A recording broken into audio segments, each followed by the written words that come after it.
प्रभु यीशु मसीह के मधुर और मीठे नाम में सभी को जय मसीह की।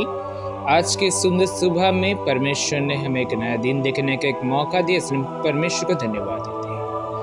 आज के अध्ययन दानियल 2 अध्याय 44, 45 और 47 से लेके 49वीं पद में हम लोग देखेंगे। पहले हम लोग 44 और 45 पद को पढ़ेंगे और उसके बाद समझेंगे। उन राजाओं के दिनों में स्वर्ग का परमेश्वर एक ऐसा राज्य उदय करेगा जो अनंत काल तक ना टूटेगा और ना वह किसी दूसरी जाति के हाथ में किया जाएगा, वरन वह उन सब राज्यों को चूर चूर करेगा और उनका अंत कर डालेगा और वह सदा स्थिर रहेगा।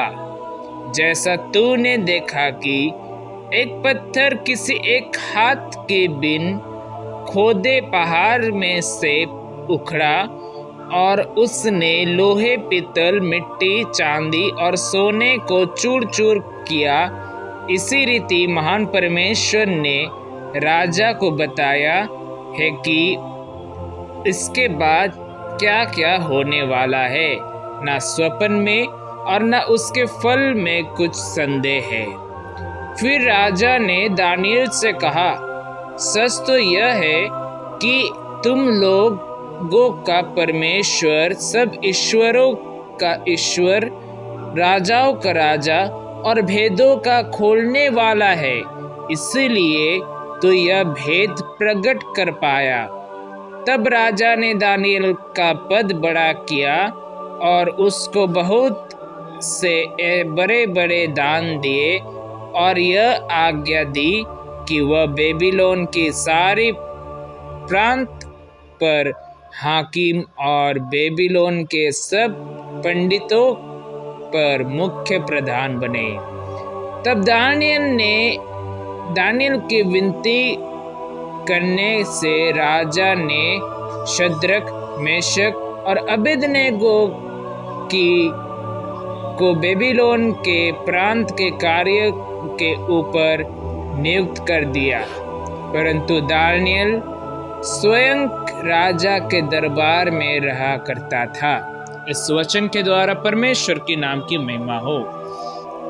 जब हम लोग इस अध्याय को पढ़ते हैं, हम लोग एक गंभीर विषय हम लोग देख पाते हैं, जो कि दानियल 2 अध्याय में नेबूकदनेस्सर को एक स्वप्न आता है और उस स्वप्न को दानियल द्वारा कैसे उसको प्रकट करना है, वो दानियल के विषय में हम लोगों ने पिछले वीडियो में देखे थे। फिर दानियल परमेश्वर की आराधना करता है, फिर दानियल उस स्वप्न को प्रकट करता है, फिर उसको समझाता भी है और फिर उसके बाद उसका प्रमोशन होता है। अब दानियल ने क्या किया, राजा को इस विषय में बताया कि परमेश्वर का उस अनंत काल के राज्य के विषय में बताया। फिर आखिर में क्या हुआ, परमेश्वर के द्वारा दानियल को क्या मिला, दानियल के एक प्रमोशन मिला, एक पोस्ट मिला, एक नई पोस्ट।